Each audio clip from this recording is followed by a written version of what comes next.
So, Season 1 is about to begin in 12 days, and we know which ultimate it will be and what story it will actually be about.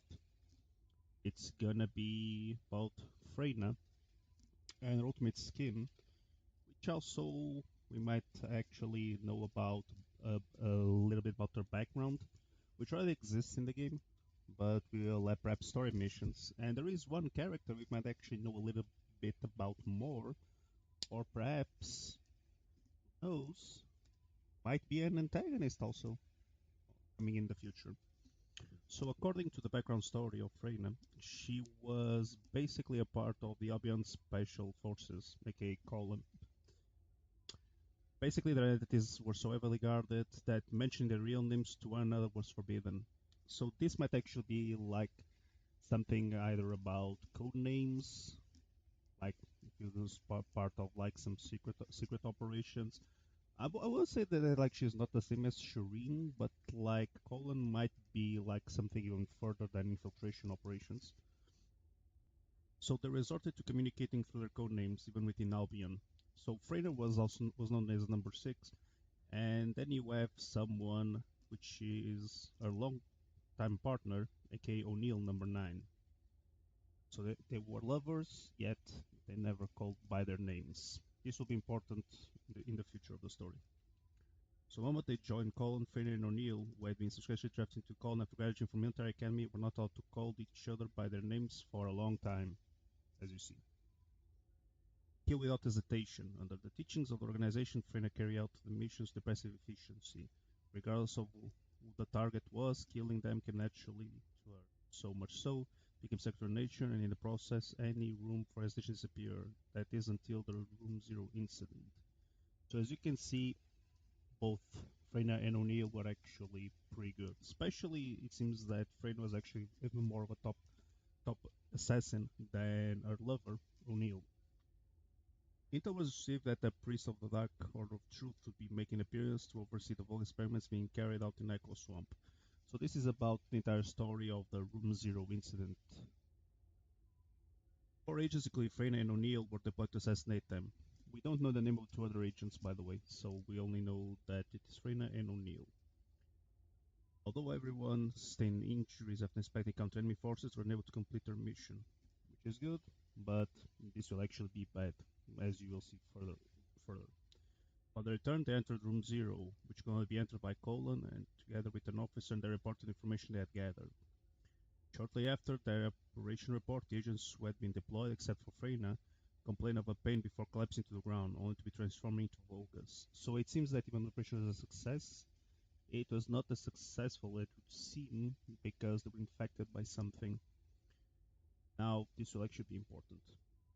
Naturally, Freyna did all she could without hesitation. After all, it was Colin's duty to eliminate any threats, even if they had been just human, be they teammates or lovers. So you can see that the entire colon operation was just get the results by any means necessary. After a few gunshots, the agents, including O'Neill, fell to the ground. Freyna frantically rushed to O'Neill. With distorted face, O'Neill painstakingly said, "You must leave, Freyna." And as soon as he uttered these words, he began to swell up, his body eventually erupting. The venomous spores spread from O'Neill's corpse, filling up Room Zero. The bewildered officer quickly grabbed Freyna's arm and dragged her out, firmly locking Room Zero. So it seems that O'Neill and the other 3 guys were actually killed, Freyna being actually safe. But, and this is a major but, they locked them in the room, and there is no indication of what happened inside that room afterwards. Operation, only Freyna was spared thanks to her RK. RK produced a venom, much more toxic than the ones coming in Room Zero. But Freyna did not feel like she survived. She suffered from terrible trauma and insomnia, and is guaranteed that after she was unable to control the RK being emitted from her body. So my speculation is that like an entire story, she will actually relive the entire Room Zero trauma, and her RK will be even more uncontrollable. Hence, there is a need for actually Freyna to go through the ultimate program to control all that stuff. The guilt of killing her lover with her own hands was as terrible as fatal as her RK. However, she's determined to continue living just as a partner of Freyna had the responsibility to fulfill his final request to her. With time, a neutralizer capable of suppressing archive was developed, as soon after Freyna was able to leave quarantine. So as you see, like, her story is actually pretty fated. It is actually sad. And we will see a lot of this in the upcoming missions. I think that like her story is actually gonna be even more sad than the one that we have with Bunny. I do feel that Nexon actually has a really good stuff to do with the entire Descent roster and the entire stories that they actually have development.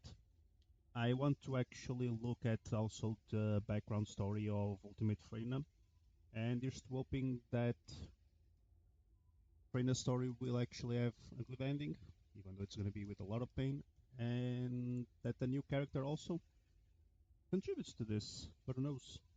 See you guys in the next video. Mustache Man out.